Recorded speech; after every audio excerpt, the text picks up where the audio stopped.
ไม่มีจิตใจให้กับผู้เพื่อนทุกคนได้ฟังกัน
หนึ่งค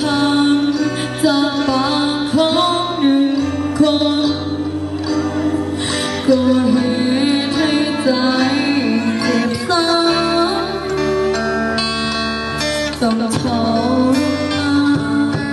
กับการผิดหวังต้อง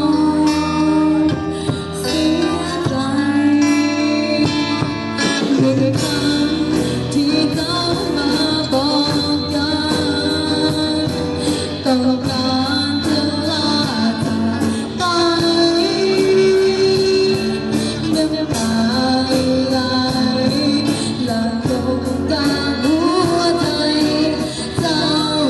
บอกหักกันแล้วอยากจะห้ามเอาไว้ก็น้อยจากไปแต่ก็เกินที่ใจจะทำ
ขอบใจนะ